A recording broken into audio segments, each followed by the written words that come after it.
It is a profound honor to stand here in my home city as a representative of the American people to address the people of the world.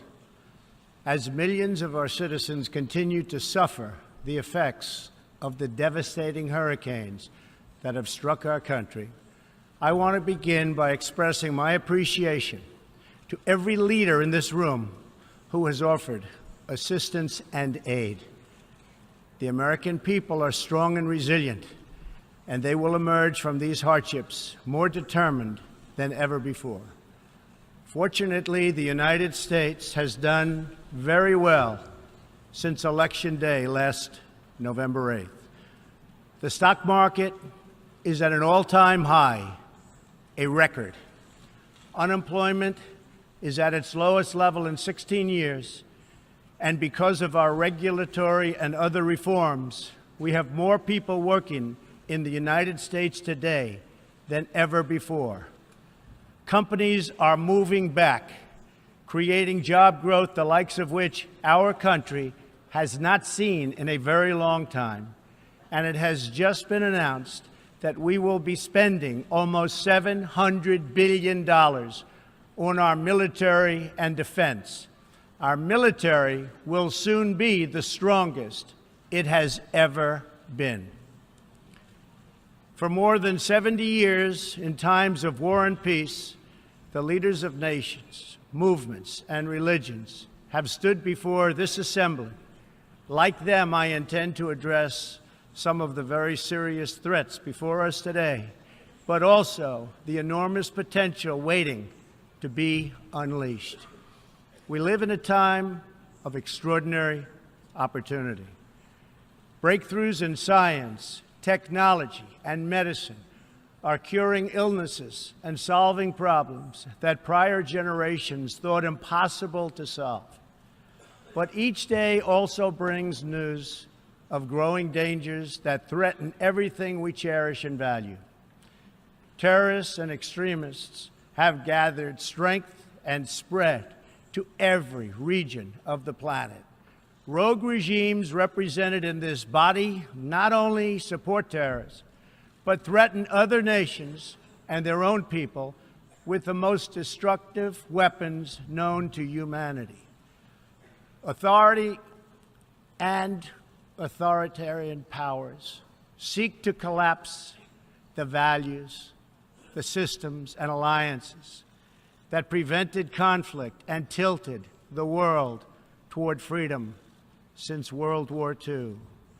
International criminal networks traffic drugs, weapons, people, forced dislocation and mass migration, threaten our borders, and new forms of aggression exploit technology to menace our citizens. To put it simply, we meet at a time of both immense promise and great peril. It is entirely up to us whether we lift the world to new heights or let it fall into a valley of disrepair. We have it in our power, should we so choose, to lift millions from poverty, to help our citizens realize their dreams, and to ensure that new generations of children are raised free from violence, hatred, and fear. This institution was founded in the aftermath of 2 world wars to help shape this better future. It was based on the vision that diverse nations could cooperate to protect their sovereignty, preserve their security, and promote their prosperity. It was in the same period, exactly 70 years ago, that the United States developed the Marshall Plan to help restore Europe.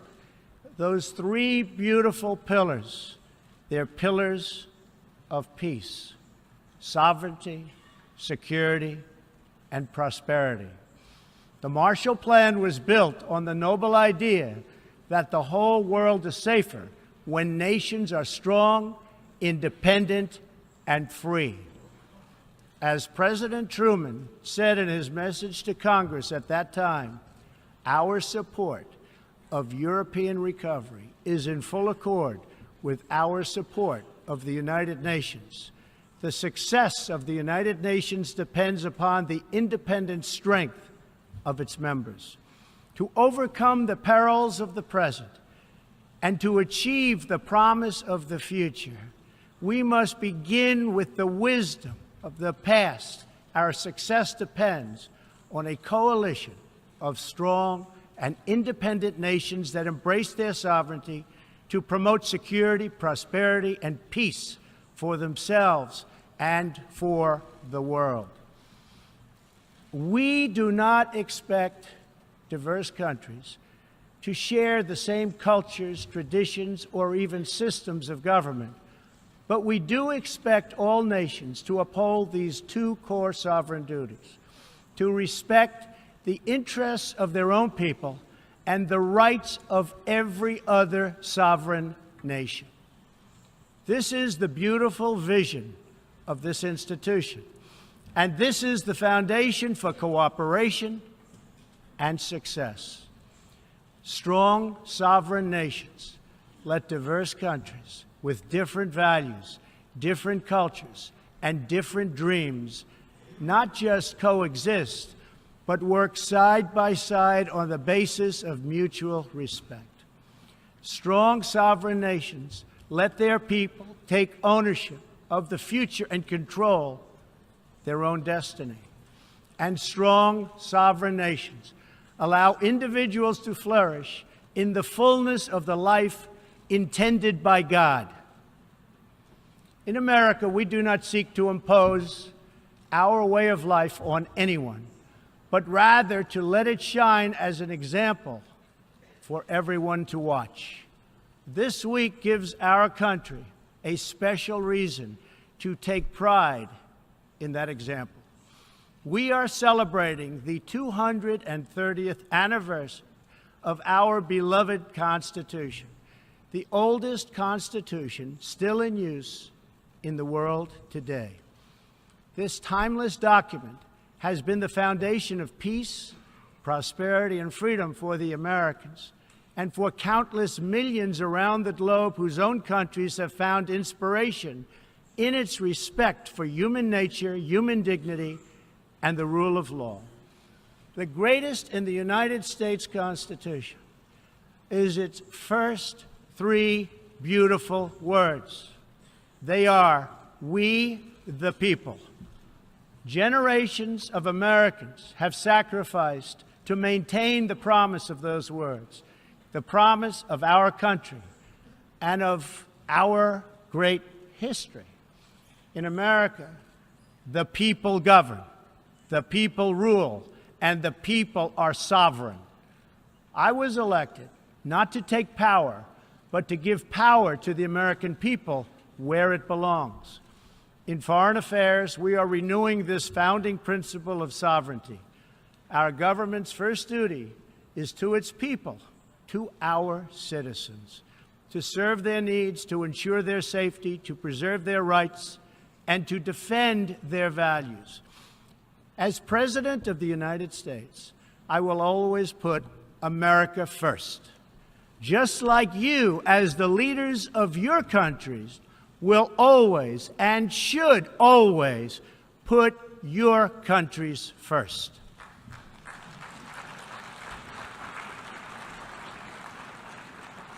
All responsible leaders have an obligation to serve their own citizens, and the nation-state remains the best vehicle for elevating the human condition.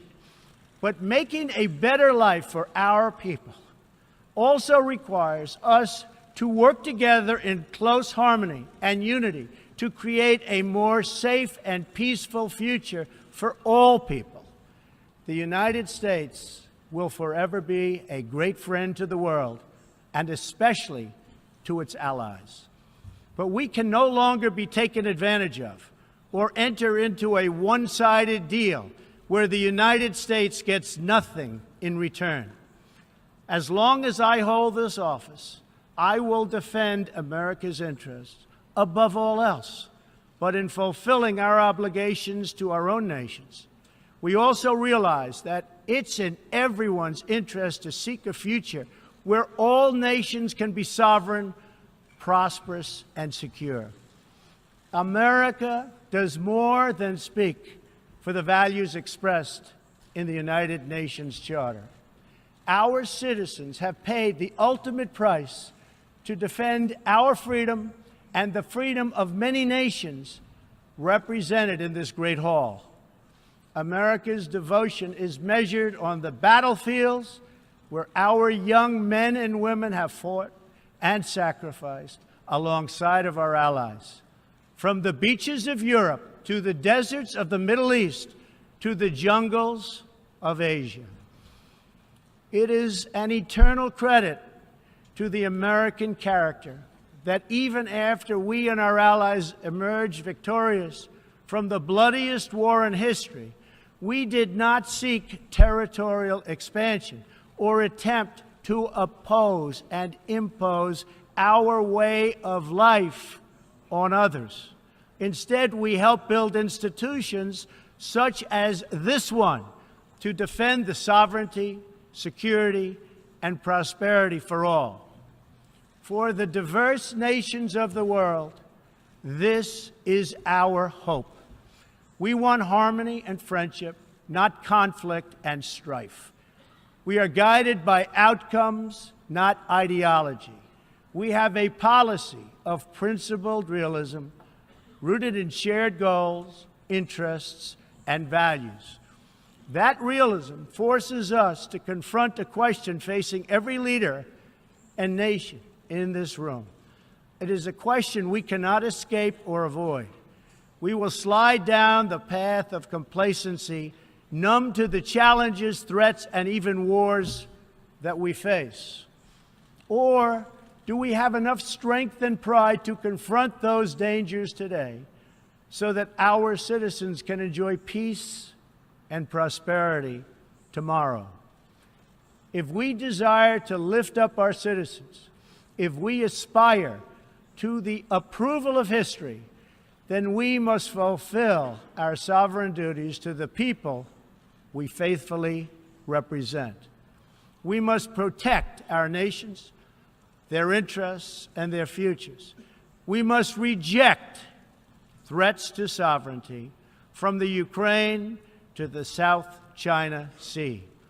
We must uphold respect for law, respect for borders, and respect for culture, and the peaceful engagement these allow.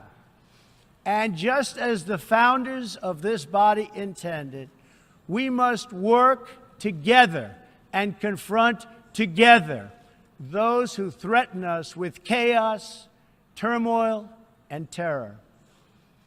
The scourge of our planet today is a small group of rogue regimes that violate every principle on which the United Nations is based. They respect neither their own citizens nor the sovereign rights of their countries. If the righteous many do not confront the wicked few, then evil will triumph. When decent people and nations become bystanders to history, the forces of destruction only gather power and strength. No one has shown more contempt for other nations and for the well-being of their own people than the depraved regime in North Korea. It is responsible for the starvation deaths of millions of North Koreans and for the imprisonment, torture, killing, and oppression of countless more. We were all witness to the regime's deadly abuse when an innocent American college student, Otto Warmbier, was returned to America only to die a few days later. We saw it in the assassination of the dictator's brother using banned nerve agents in an international airport.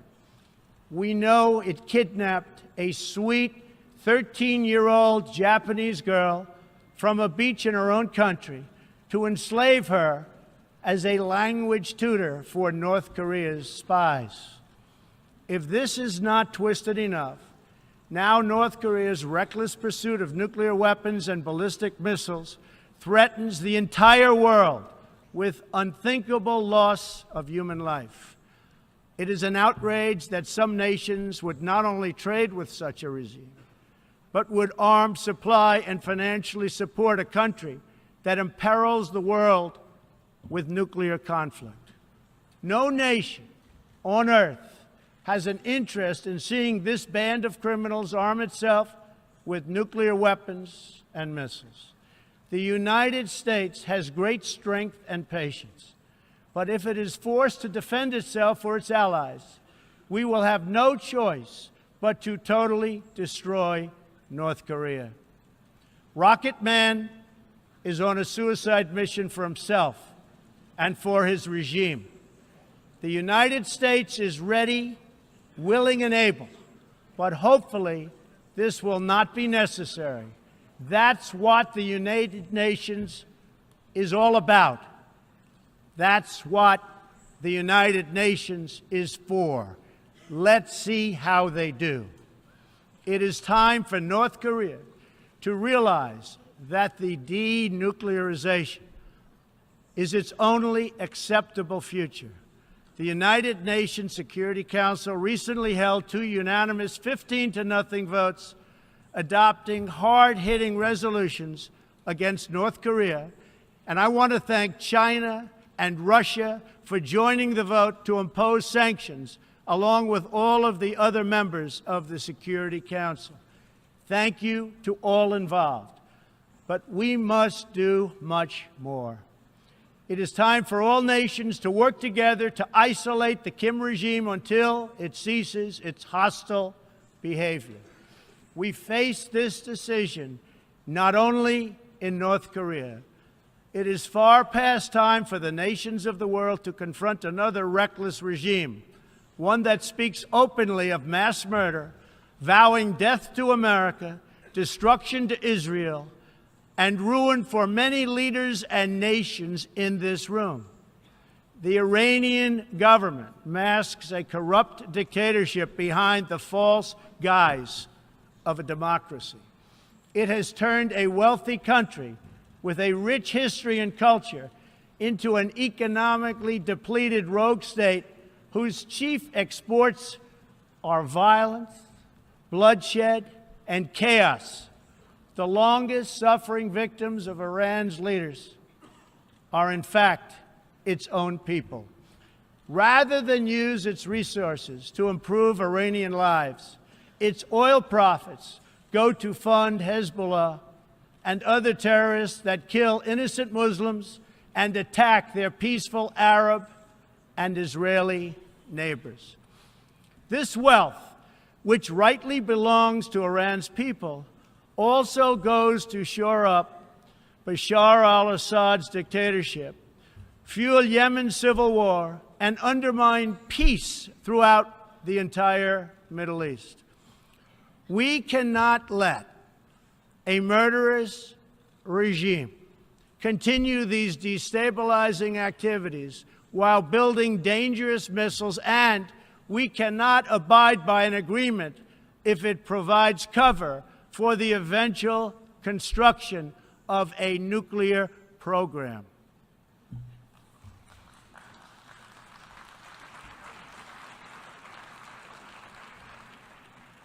The Iran deal was one of the worst and most one-sided transactions the United States has ever entered into. Frankly, that deal is an embarrassment to the United States, and I don't think you've heard the last of it, believe me. It is time for the entire world to join us in demanding that Iran's government end its pursuit of death and destruction. It is time for the regime to free all Americans and citizens of other nations that they have unjustly detained. And above all, Iran's government must stop supporting terrorists, begin serving its own people, and respect the sovereign rights of its neighbors. The entire world understands that the good people of Iran want change. And other than the vast military power of the United States, that Iran's people are what their leaders fear the most. This is what causes the regime to restrict internet access, tear down satellite dishes, shoot unarmed student protesters, and imprison political reformers. Oppressive regimes cannot endure forever, and the day will come when the people will face a choice. Will they continue down the path of poverty, bloodshed, and terror? Or will the Iranian people return to the nation's proud roots as a center of civilization, culture, and wealth, where their people can be happy and prosperous once again? The Iranian regime's support for terror is in stark contrast to the recent commitments of many of its neighbors to fight terrorism and halt its financing. In Saudi Arabia early last year, I was greatly honored to address the leaders of more than 50 Arab and Muslim nations. We agreed that all responsible nations must work together to confront terrorists and the Islamic extremism that inspires them. We will stop radical Islamic terrorism because we cannot allow it to tear up our nation and indeed to tear up the entire world. We must deny the terrorists safe haven, transit, funding, and any form of support for their vile and sinister ideology. We must drive them out of our nations. It is time to expose and hold responsible those countries who support and finance terror groups like Al-Qaeda, Hezbollah, the Taliban, and others that slaughter innocent people. The United States and our allies are working together throughout the Middle East to crush the loser terrorists and stop the reemergence of safe havens they use to launch attacks on all of our people. Last month, I announced a new strategy for victory in the fight against this evil in Afghanistan. From now on, our security interests will dictate the length and scope of military operations, not arbitrary benchmarks and timetables set up by politicians. I have also totally changed the rules of engagement in our fight against the Taliban and other terrorist groups. In Syria and Iraq, we have made big gains toward lasting defeat of ISIS. In fact, our country has achieved more against ISIS in the last 8 months than it has in many, many years combined. We seek the de-escalation of the Syrian conflict and a political solution that honors the will of the Syrian people. The actions of the criminal regime of Bashar al-Assad, including the use of chemical weapons against his own citizens, even innocent children, shock the conscience of every decent person. No society can be safe if banned chemical weapons are allowed to spread.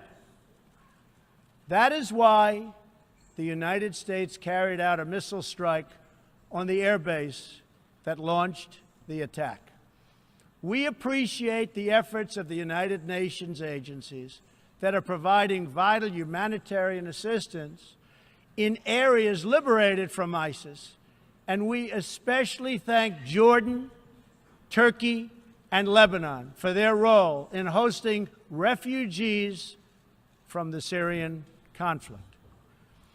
The United States is a compassionate nation and has spent billions and billions of dollars in helping to support this effort. We seek an approach to refugee resettlement that is designed to help these horribly treated people and which enables their eventual return to their home countries to be part of the rebuilding process. For the cost of resettling one refugee in the United States, we can assist more than 10 in their home region. Out of the goodness of our hearts, we offer financial assistance to hosting countries in the region, and we support recent agreements of the G20 nations that will seek to host refugees as close to their home countries as possible. This is the safe, responsible, and humanitarian approach. For decades, the United States has dealt with migration challenges here in the Western Hemisphere. We have learned that over the long term, uncontrolled migration is deeply unfair to both the sending and the receiving countries. For the sending countries, it reduces domestic pressure to pursue needed political and economic reform, and drains them of the human capital necessary to motivate and implement those reforms. For the receiving countries, the substantial costs of uncontrolled migration are borne overwhelmingly by low-income citizens whose concerns are often ignored by both media and government. I want to salute the work of the United Nations in seeking to address the problems that cause people to flee from their homes. The United Nations and African Union led peacekeeping missions to have invaluable contributions in stabilizing conflicts in Africa. The United States continues to lead the world in humanitarian assistance, including famine prevention and relief in South Sudan, Somalia, and northern Nigeria and Yemen.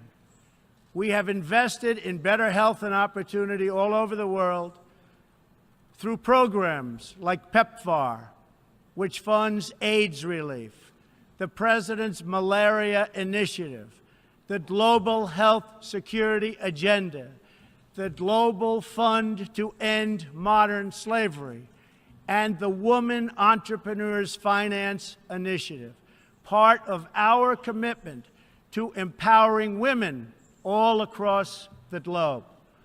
We also thank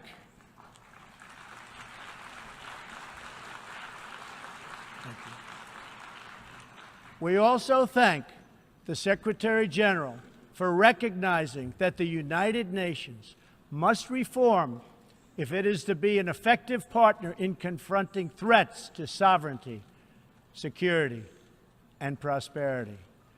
Too often, the focus of this organization has not been on results, but on bureaucracy and process. In some cases, states that seek to subvert this institution's noble aims have hijacked the very systems that are supposed to advance them. For example, it is a massive source of embarrassment to the United Nations that some governments with egregious human rights records sit on the UN Human Rights Council. The United States is one out of 193 countries in the United Nations, and yet we pay 22% of the entire budget and more. In fact, we pay far more than anybody realizes. The United States bears an unfair cost burden, but to be fair, if it could actually accomplish all of its stated goals, especially the goal of peace, this investment would easily be well worth it. Major portions of the world are in conflict, and some, in fact, are going to hell. But the powerful people in this room, under the guidance and auspices of the United Nations, can solve many of these vicious and complex problems. The American people hope that one day soon the United Nations can be a much more accountable and effective advocate for human dignity and freedom around the world. In the meantime, we believe that no nation should have to bear a disproportionate share of the burden, militarily or financially. Nations of the world must take a greater role in promoting secure and prosperous societies in their own regions. That is why in the Western Hemisphere, the United States has stood against the corrupt, destabilizing regime in Cuba and embraced the enduring dream of the Cuban people to live in freedom. My administration recently announced that we will not lift sanctions on the Cuban government until it makes fundamental reforms. We have also imposed tough, calibrated sanctions on the socialist Maduro regime in Venezuela, which has brought a once thriving nation to the brink of total collapse. The socialist dictatorship of Nicolas Maduro has inflicted terrible pain and suffering on the good people of that country. This corrupt regime destroyed a prosperous nation by imposing a failed ideology that has produced poverty and misery everywhere it has been tried. To make matters worse, Maduro has defied his own people, stealing power from their elected representatives to preserve his disastrous rule. The Venezuelan people are starving, and their country is collapsing. Their democratic institutions are being destroyed. This situation is completely unacceptable, and we cannot stand by and watch. As a responsible neighbor and friend, we and all others have a goal. That goal is to help them regain their freedom, recover their country, and restore their democracy. I would like to thank leaders in this room for condemning the regime and providing vital support to the Venezuelan people. The United States has taken important steps to hold the regime accountable. We are prepared to take further action if the government of Venezuela persists on its path to impose authoritarian rule on the Venezuelan people. We are fortunate to have incredibly strong and healthy trade relationships with many of the Latin American countries gathered here today. Our economic bond forms a critical foundation for advancing peace and prosperity for all of our people and all of our neighbors. I ask every country represented here today to be prepared to do more to address this very real crisis. We call for the full restoration of democracy and political freedoms in Venezuela.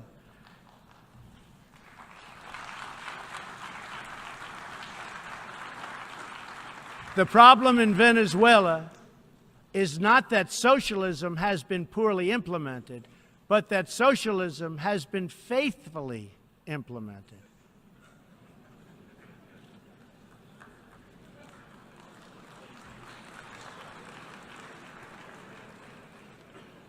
From the Soviet Union to Cuba to Venezuela, wherever true socialism or communism has been adopted, it has delivered anguish and devastation and failure.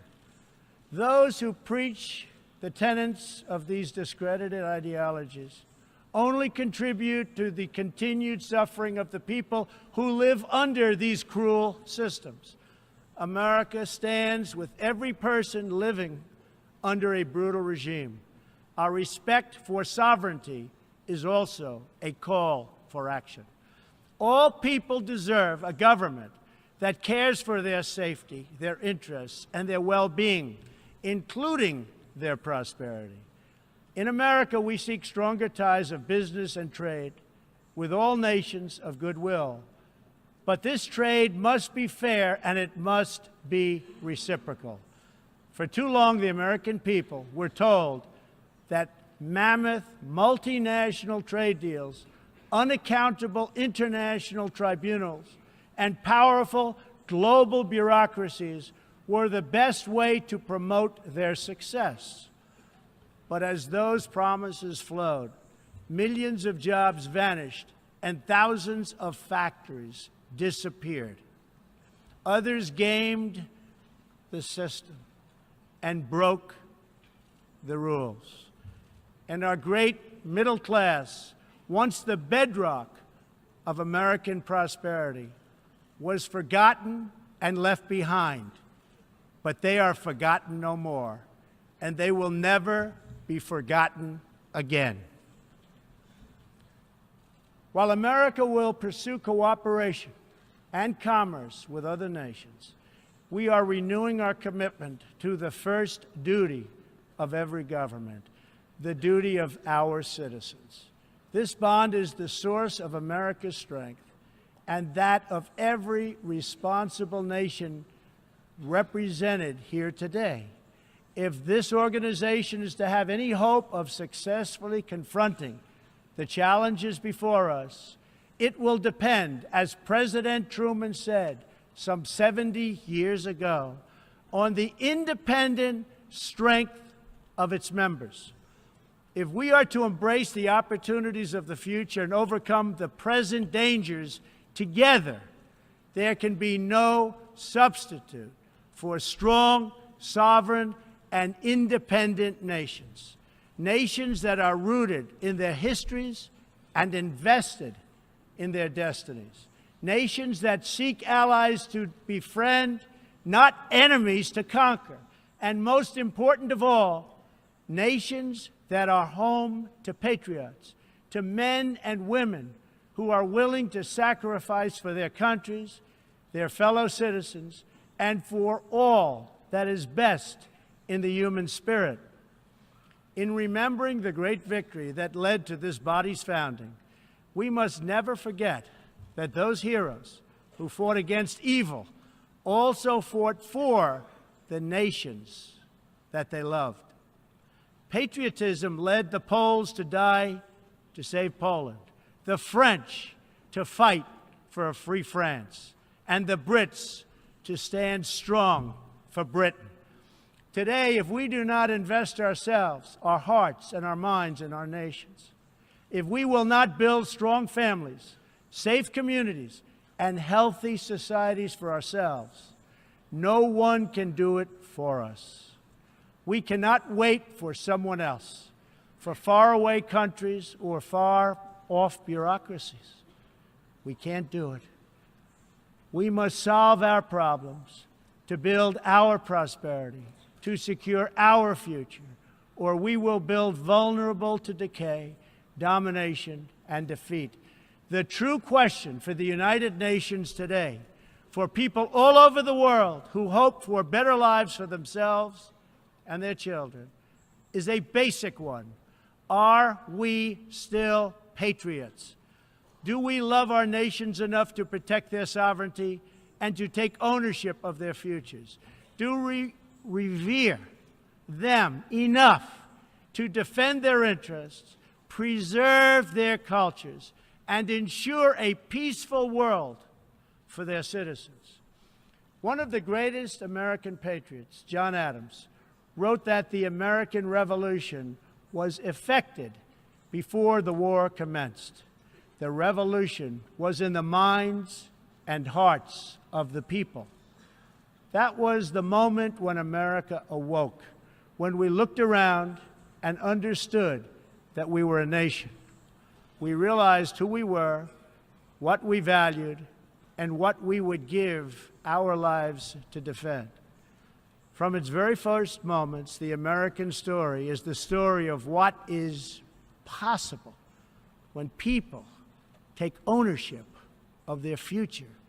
The United States of America has been among the greatest forces for good in the history of the world and the greatest defenders of sovereignty, security, and prosperity for all. Now we are calling for a great reawakening of nations, for the revival of their spirits, their pride, their people, and their patriotism.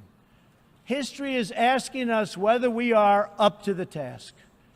Our answer will be a renewal of will, a rediscovery of resolve, and a rebirth of devotion we need to defeat the enemies of humanity and unlock the potential of life itself. Our hope is a word and world of proud, independent nations that embrace their duties, seek friendship, respect others, and make common cause in the greatest shared interest of all, a future of dignity and peace for the people of this wonderful earth. This is the true vision of the United Nations, the ancient wish of every people, and the deepest yearning that lives inside every sacred soul. So let this be our mission, and let this be our message to the world. We will fight together, sacrifice together, and stand together for peace, for freedom, for justice, for family, for humanity, and for the Almighty God who made us all. Thank you. God bless you. God bless the nations of the world, and God bless the United States of America. Thank you very much.